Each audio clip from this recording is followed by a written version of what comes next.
الله ربي والإسلام ديني ومحمدا رسول الله. Bahwa dalam kajian surah Al-Kahfi ini seringkali kami menyampaikan bahwa kandungan surah Al-Kahfi ini adalah kandungan surah yang bisa menguatkan tauhid kita. Sehingga tidak salah kalau surah Al-Kahfi ini disebut sebagai surah yang barang siapa yang membaca surah Al-Kahfi maka terhindar dari fitnah Dajjal.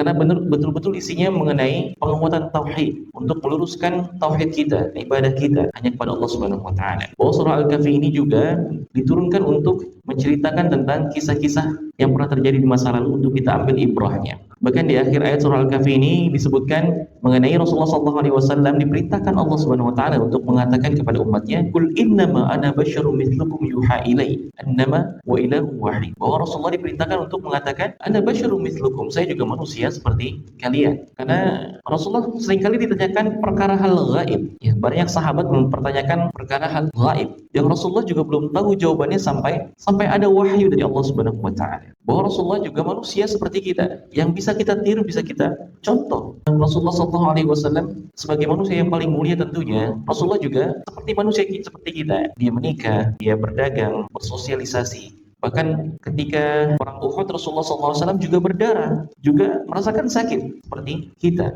Sehingga tidak ada alasan lain untuk kita tidak mengikuti sunnah-sunnahnya, karena Rasulullah juga manusia seperti kita. Makan, minum, istirahat, kita juga manusia. Maka kita tentunya bisa mengikuti segala sunnah-sunnahnya. Kita masuk kepada ayat 103 bahwa Allah Subhanahu wa taala berfirman, "A'udzubillahi minasyaitonir rajim. Qul hal unabbiukum bil akhsarina a'mala." Katakanlah, apakah akan kami beritahukan kepada kalian tentang orang-orang yang paling merugi amalnya? Allah Subhanahu wa taala ingin mengabarkan, ingin memberikan informasi bahwa ada orang-orang yang merugi amalannya. Karena memang manusia ini sebenarnya kita semua merugi. Semua ini kita rugi. Disebutkan dalam surah Al-Asr, kita hafal semua, wal 'asr innal insana lafi khusr illal ladzina amanu wa 'amilus shalihati wa tawassaw bil haqqi wa tawassaw bis sabr.